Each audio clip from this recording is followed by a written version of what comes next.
प्यारे बच्चों, मैं श्याम सुंदर सिंह डियर हिंदी में आप सभी का स्वागत है। आइए बच्चे, मैं 12वीं कक्षा के बच्चों के लिए जो बोर्ड परीक्षा में लघुत्तरीय प्रश्न के माध्यम से 8 या 10 प्रश्नों को देता है, जो हमारे बच्चे बहुत ही मशहूर है परीक्षा के लिए। हम आशा रखते हैं कि हमारे बच्चे यदि इस लघुत्तरीय प्रश्नों को ध्यान से यदि हमारे बच्चे पढ़ेंगे, याद करेंगे, तो निश्चित रूप से उन्हें अंक की जो है प्राप्ति हो सकती है और अच्छे से अच्छे अंक हासिल करके हमारे बच्चे अपने बोर्ड परीक्षा में प्राप्त कर सकते हैं। तो बच्चे, बहुत समय करीब नज़दीक में आ गया है हमारे बच्चों को 10वीं 12वीं बोर्ड, जो कि 2 फरवरी से होने वाला है। तो मैं चाहूँगा कि हमारे वीडियो और चैनल को ज़रूर हमारे बच्चे देखें। बहुत शॉर्टकट में मैं बच्चों को वेरी इम्पोर्टेंट के रूप में मशहूर प्रश्न लेकर लघुत्तरीय के माध्यम से आया हूं, और हम चाहेंगे कि हमारे बच्चे इसको ज़रूर देखें और याद करें। चलिए, पहले हम गद्य खंड से लेकर आ रहे हैं। गद्य खंड के साथ साथ जो है बीच बीच में पद्य खंड भी और व्याकरण से संबंधित मैं बच्चों को बताने जा रहा हूं। हमारे बच्चे इस वीडियो को देखेंगे। चलिए बच्चे, पहला हमारा है कि आर्ट ऑफ कन्वर्सेशन क्या है। चलिए, लघुत्तरीय प्रश्न के रूप में आर्ट ऑफ कन्वर्सेशन क्या है। तो हमारे बच्चे, आर्ट ऑफ कन्वर्सेशन बातचीत की एक विशेष शैली है जो यूरोप के लोगों द्वारा अपनाया जाता है। पहला हमारा प्रश्न का उत्तर, आर्ट ऑफ कन्वर्सेशन क्या है। तो आर्ट ऑफ कन्वर्सेशन बातचीत की एक विशेष शैली है जो यूरोप के लोगों द्वारा अपनाया जाता है। चलिए बच्चे, दूसरा हमारा प्रश्न बनता है कि राम रमौवल का क्या अर्थ है। बहुत सुंदर, हमारे बच्चों के लिए बोर्ड परीक्षा में आता है। हमारे बच्चे जानते हुए भी नहीं बता पाते हैं, लेकिन हाँ बच्चे, चलिए, बहुत ही सुंदर लघुत्तरीय प्रश्न के रूप में राम रमौवल का क्या अर्थ है। तो उत्तर, 4 से अधिक, जहाँ भी 4 से अधिक की बातचीत राम रमौवल कहलाती है। जहाँ से 4 व्यक्ति बात कर रहे हैं और उसमें अन्य व्यक्ति आ गए, 2-3 व्यक्ति आ गए, तो राम रमौवल की बातचीत वो कहलाती है, जिसे हम राम रमौवल कहते हैं। आइए बच्चे, तीसरा हमारा जो है लघुत्तरीय प्रश्न के रूप में, उसने कहा था कहानी कितने भागों में बांटी गई है और कहानी के कितने भागों में युद्ध का वर्णन है। चलिए, बहुत ही मुख्य प्रश्न, साधारण से साधारण और इजी से इजी शब्दों में।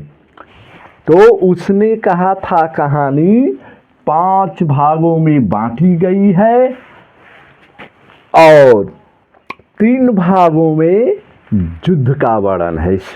ध्यान देना है हमारे बच्चों को। चलिए, चौथा हमारा लघुत्तरीय प्रश्न, हिंदी कहानी के विकास के 3 चरण कौन कौन हैं। हिंदी कहानी के विकास के 3 चरण कौन कौन है। तो पहला है, हमारे बच्चे ध्यान देना है, पहला है प्रेमचंद पूर्व युग जो है की कहानी, जो 1901 से 1914।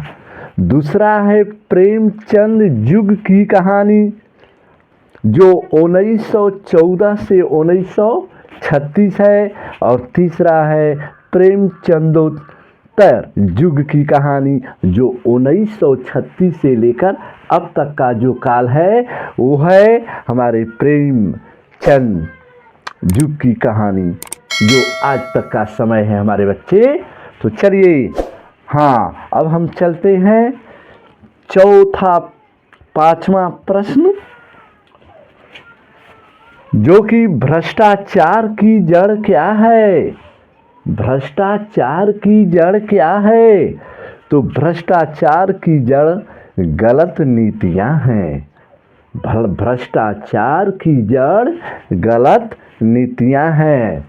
ये हमारे बच्चे, ये भी हमारे बच्चों को जानना होगा। यदि हमारे बच्चों की पकड़ होगी तो पाठ्य पुस्तक को हमारे बच्चे देखेंगे तो निश्चित रूप से समझ में आ जाएगा भ्रष्टाचार, जो एक लेख एक पत्र के माध्यम से हमारे वीर भगत सिंह के। हाँ, चलिए, और आया है हमारे बच्चे कि नारी की पराधीनता कब से आरंभ हुई। नारी की पराधीनता कब से आरंभ हुई?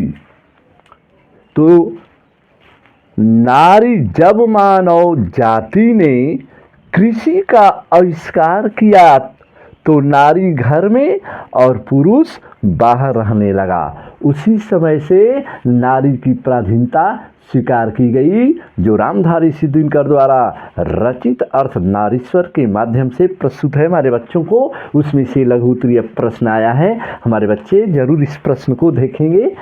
और आया है, चलिए, अर्धनारीश्वर के माध्यम से दिनकर क्या कहना चाहते हैं। अर्धनारीश्वर के माध्यम से दिनकर क्या कहना चाहते हैं? तो अर्धनारीश्वर के माध्यम से दिनकर नर नारी पूर्ण रूप से समान है, उनमें कोई भी भेद नहीं है और उनमें से एक के गुण दूसरे के दोष नहीं हो सकते। इसी के बारे में हमारे दिनकर ने कहा है बच्चे।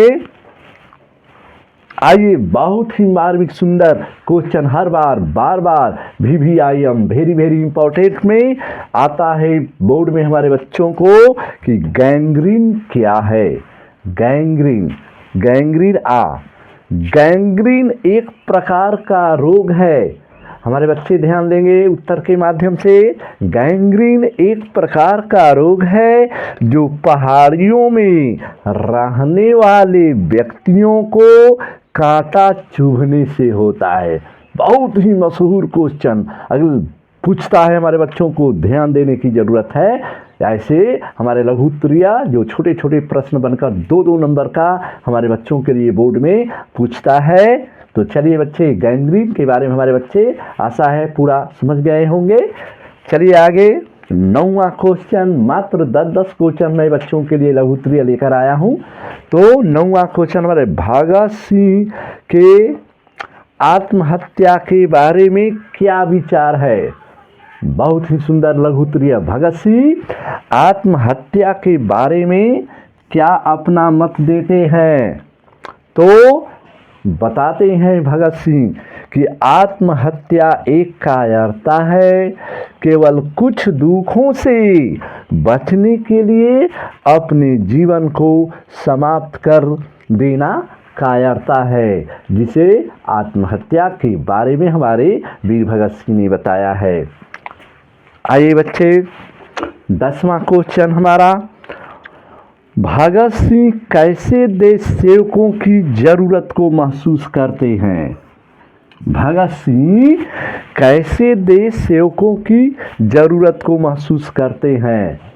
तो जो तन मन धन देश पर अर्पित कर दे, जो मन समर्पित तन समर्पित और यह जीवन समर्पित।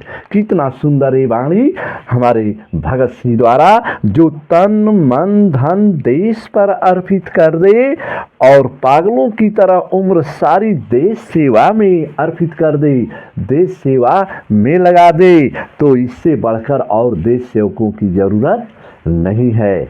चलिए हमारे बच्चे, ये आज के लिए तो मैंने 10 लघु उत्तरीय प्रश्न को बताया हूँ। चलिए हमारे बच्चे हमारे अगले वीडियो में जरूर देखते रहें। गद्य खंड से और पद्य खंड से स्मरणीय तथ्य की आधार पर मैं वैसे चीज़ को मैं बच्चों के सामने प्रेरित करूंगा जो बोर्ड मॉडल के लिए बिल्कुल सुंदर दिगंत भाग 2 में जो 13 पाठ गद्य है 13 पाठ पद्य है, तो बस वैसा चार्ट उसका जो है सारणी बिल्कुल मैं प्रदर्शित करूंगा। हमारे बच्चे उस वीडियो को देखते रहें और याद करते रहें। कम समय में अधिक अंकों की उपलब्धि हमारे बच्चों को जरूर मिलेगी। हमारे बच्चे नए सिरे ढंग से मैं बच्चों के लिए सामने आया हूँ। चलिए बच्चे आज के लिए बस इतना ही। धन्यवाद।